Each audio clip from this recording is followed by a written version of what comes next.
Hey world, Graham here from therecordingrevolution.com, and today I want to show you how I made a record with nothing more than a $69 microphone, a DAW, and some headphones.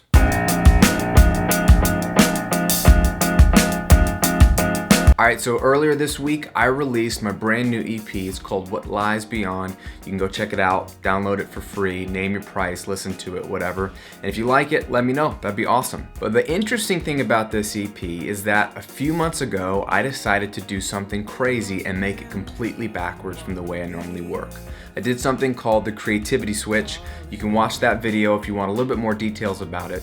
But I challenged myself, because I'm weird, to do an entire record completely backwards than my normal workflow. That included using a completely different DAW, that included using one microphone that I've never really used, that included mixing everything and working on everything only in headphones, and I mixed the whole record at Starbucks. So the EP released earlier this week, and I've had a lot of really nice compliments from you guys, and a lot of you wanted to know how did I actually make this record? What went into it? How did I record it? How did I mix it? This video is for you. This EP was made with nothing more than an MXL Cube microphone, which I got for 69 bucks about a year ago. It's a large diaphragm condenser microphone, $69. I used an Apogee 1, which I got for about $200. It's a simple USB interface. It only has one input. It has a microphone built into it, which is kind of cool. But I wanted the smallest, slimmest interface I could find. I wanted something pretty simple. 200 bucks USB interface. My KRK 8400s, okay, simple pair of studio headphones. These are maybe about $150. I've had these for years. I know them pretty well. Closed back headphones that I mixed half of the record on. Other 50% of the time I was mixing on Apple EarPods, which aren't even really the earbuds, they're the newer ones the last few years, a little more bass response. Very bass heavy. I switched between these and the KRKs while I was mixing at Starbucks. And then everything was made in Reason 7. I know Reason 8 is out now, but at the time I picked up a copy of Reason 7 because I'd never used it before, and everything was recorded and mixed and done in Reason. All vocals were recorded through the MXL Drum Cube microphone. All percussion and all hand claps were all recorded through the microphone. Everything else was done direct. My Squier, $150 Squier bass guitar was plugged right into the one. My electric guitar is plugged right into the one. Used amp sims for both of those. I'm going to show you those in a second inside of Reason. And all the drums were loops in Reason. And all the keys and synths and strings and all that kind of stuff was all done in Reason. Everything was recorded on my couch in my studio, and then everything was mixed at Starbucks at a coffee shop, which was very challenging because they were blasting Christmas music the entire time over the speakers. There were about 30 or 40 people there having conversations right around me, and they were making espressos at the same time. What I want to do is jump inside of Reason, show you my settings for one or two of the songs so you get an idea of what I was doing in Reason to get the sounds. And then hopefully the idea will be it will encourage you to get out there and make a record using whatever you have. All I used was a DAW. Do you have a DAW? Great. All I used was a microphone. Do you have a microphone? Great. All I used was a USB interface. Do you have a USB interface? Great. Other than that, I just played around, used the stock stuff, and just pushed my way through a record. I didn't even know how to use Reason. I didn't have time to look up tutorials. I just had to guess on how to do things. And some things didn't get done because, you know what? I don't know how to do them in Reason. That didn't stop me from making a record, and that's kind of why I do this stuff, is to encourage you, to motivate you, and inspire you to keep making music, because if I can do this, you can do this. Most of you all are way more talented and way smarter than me. I'm just here to show you that you can do this stuff. Let's take a look inside of Reason. So here's the Reason file for Wandering Man, the opening track on the EP. And it's a very simple song like all of them on the EP, but what I want to show you real quick is the drum loops, how I process those, the vocals, how I process those, and the guitars and bass, since those were all direct and working with the amp sims to get those to have some realism and some life. So I'm going to show you real quickly some stuff. The drum loops, I did a whole video on how to do some parallel processing on them. You can go watch that to get a little bit more insight onto what I did specifically, but here's the session. There was a man who wandered the earth,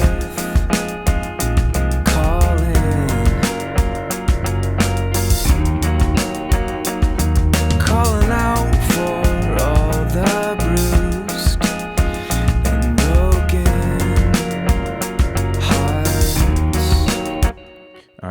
So here's what's going on with the drum loops. By itself, this is what we have.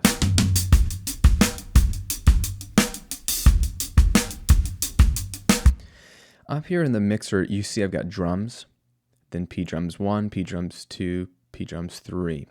And that's what the other video I showed you, how these are really, I have 3 copies of the drums doing different things. I've got one that's really high oriented, EQ'd out some more highs. The next one is all low end.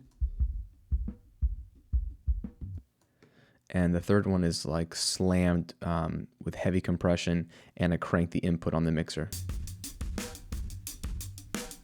The 3 are blended to taste and running through a drum's processed track. So if you want more information on that, go watch that video. I don't have time to show you that today because I've already covered it. But by itself, if I mute the processed drums, all you're going to hear is the one drum loop. But what I want to show you is what I did to the actual drum loop itself. So if I look at it in the rack, this blue guy here, Dr. Octorex, is the loop player, the sample player. So it's playing a drum loop. And I also have it followed by 2 plugins. The Pulverizer, which is a super cool compressor distortion unit that comes bundled with Reason, and the Audiomatic, which is a Reason extension that's absolutely free. That's like a really weird saturation. Listen to the drums when I take these 2 guys off.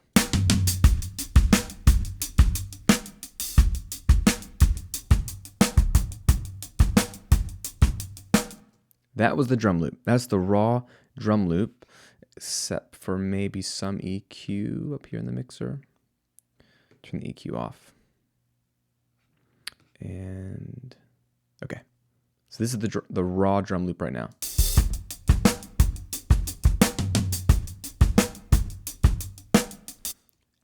And there's a little bit of reverb in there, but that's the drum loop out of Reason.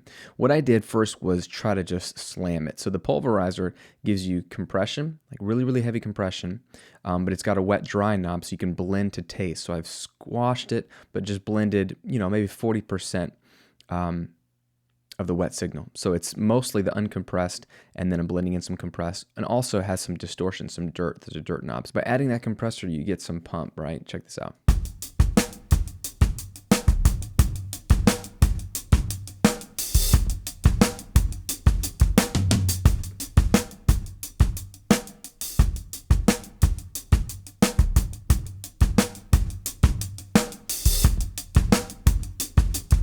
Gritty, energetic, aggressive. I love it.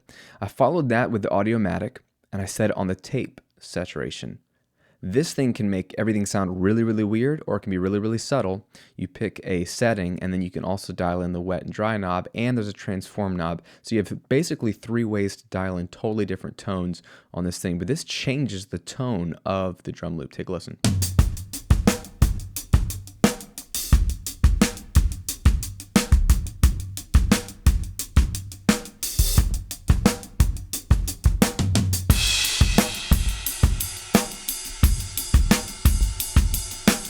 Hear how it rounds out the low end, makes it rounder, and then the top end is a little crisper.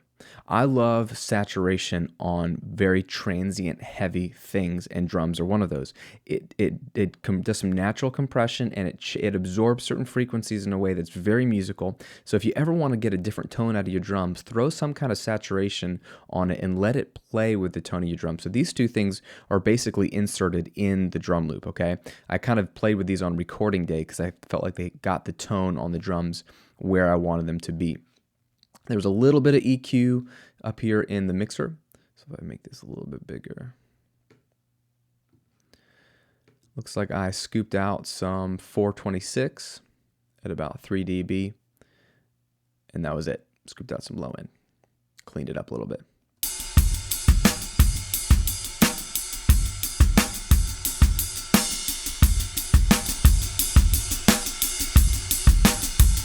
And then the parallel processing gives it more punch and more energy.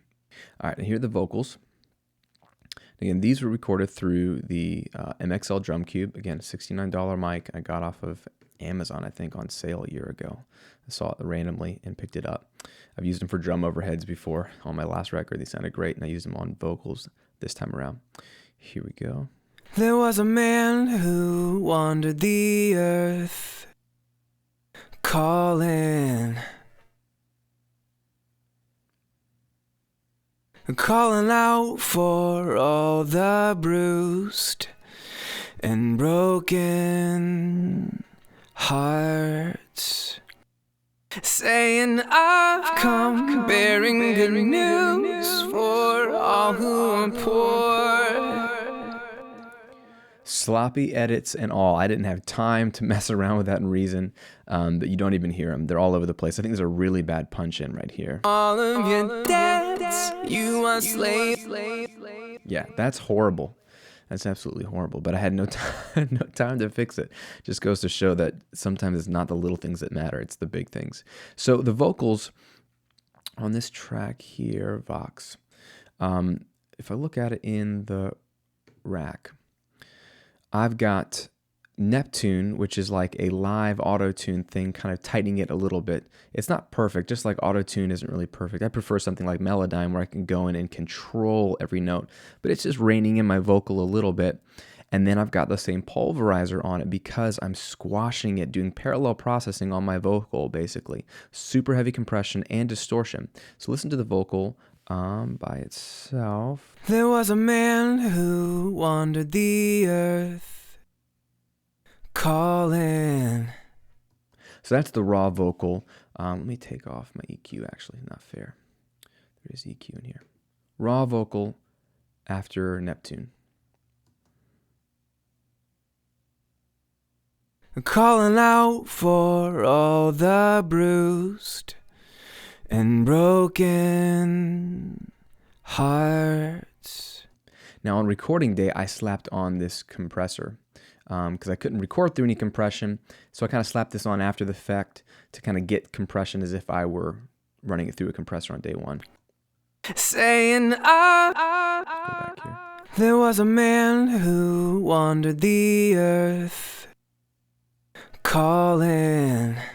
Makes the vocal way more present, right? It's pumping, it's aggressive, it makes it cut through the mix nicely. So compression is your friend, even heavy compression on a vocal. Again, it's like parallel processing. I have really squozen, but you're hearing half of the uncompressed signal and half of the compressed signal, and it's adding some distortion to it. And distortion or saturation on a vocal is a great way to get it to cut through the mix. On my EQ, all I did was a simple low mid cut, 500 hertz. I took out, and that's it. I didn't even put a high pass filter on it. I just forgot. So scooped out, that's all I did for EQ is I scooped out a little bit of low mid and used some distortion and compression. That's all the sculpting, that's all the tone. It's just coming off the microphone and being compressed, and it cuts through nicely. So what I want to show you real quick are the guitars. So everything was played through virtual amps. So in the beginning of the song, the only guitar is this picking guitar here.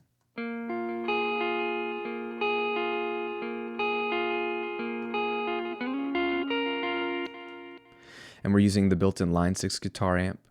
I think I picked a preset called Brit Drive, which is a black face, so that's going to be like a Vox through a 112 combo. So it's really like taking like a Vox AC15 or AC30. That's what it seems like to me. Very Bell-like. And all I did was just try to dial in, I took the preset and dialed in a little bit of the bass, treble, mids, and the drive till it sounded nice and crisp and full. And the echo, which is a super sweet analog delay, I just slapped on there as if it were a delay pedal. So I played through this and sounded really nice and chimey.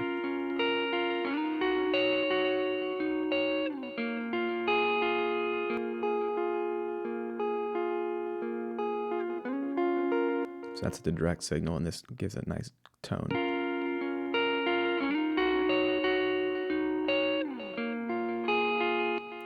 Now in the choruses, I'm getting to the overdriven guitars, which are my favorite. Okay, that's distortion guitar, 1 and 2. And they're on the left and the right, and they look like this.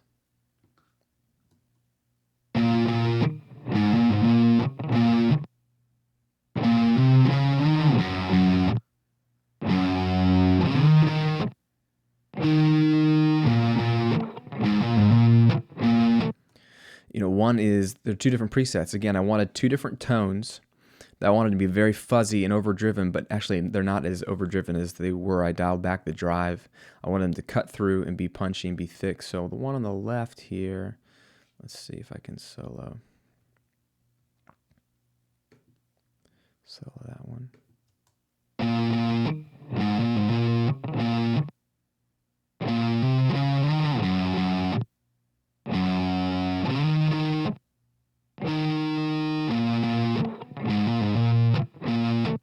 So they're the same amp. They're both a rectifier, right?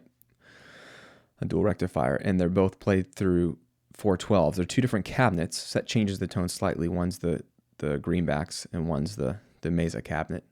And then I've got different tone knobs set adjusted. So on the right guitar, I have a different tone here.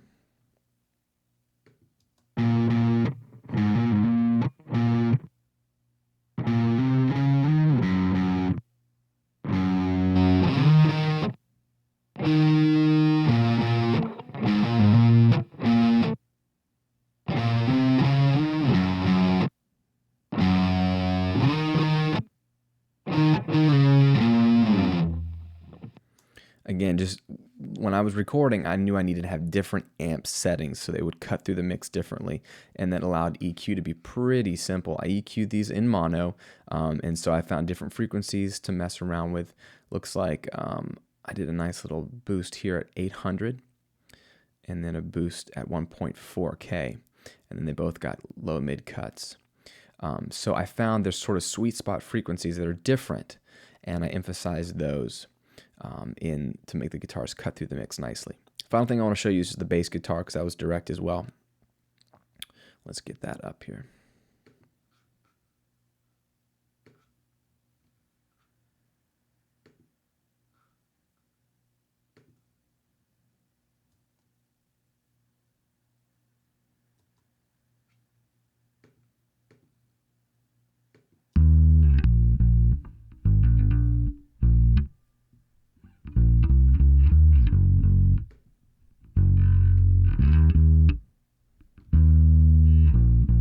So by itself, the bass sounds like this, direct through the USB interface.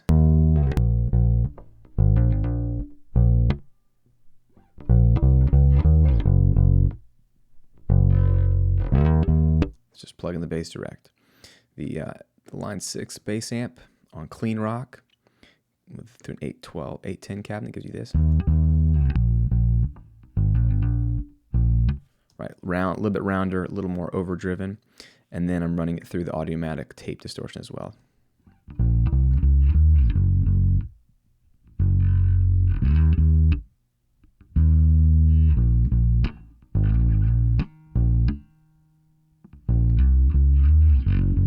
You hear that bottom end come in, just like it did with the kick drum and the drum loop. This is the secret, this tape setting on the Audiomatic. Again, tape saturation, and in this one in particular with the transform knob, it lets you kind of dial in the tone of the tape, and it gave me more of a bass-heavy, rounder, fatter bass with also some clarity up top, which makes a bass perfect. This was the secret sauce on getting that low end right. It had nothing to do with EQ. It was just saturating it a little bit in the right way, and I really like the fatness of the tone. It's probably one of my favorite sounds we got on the entire record. So very simple, again, throughout the whole song and whole EP, saturating where I can, getting some cool tones without having to jump on EQ yet, so I could use EQ just to make sure nothing was covering anything else up. And this could be a really fat bass tone, but if it's covering up the kick drum and the vocal, then it's too much. So I used the built-in EQ on the SSL here in Reason to just go through in mono, trying to cut out stuff that's covering things up, make things poke out where they need to, filter out things that are too much, and call it a day. And everything was run through the Master Bus Compressor, which is an SSL, and I've shown you that on a previous video as well. And that's the only thing on the Master Fader here, because I don't know how to use anything else in Reason. Very, very simple, little delay, a little bit of reverb, and we called it a day. Thanks for watching. Thanks for supporting. If you like the EP, you want to download it for free, name your price, just head over to the link at grahamcochran.com. You can download it, check it out. I appreciate the support. If you really want to support me, pick up the deluxe edition. You'll get multi-tracks to one of the songs so you can download and remix it yourself. You also get bonus videos where I explain all the lyrics to the songs. If you like that kind of stuff, it's all there. Appreciate the support. Thanks for being part of the recording revolution. I'll see you next week on another video soon.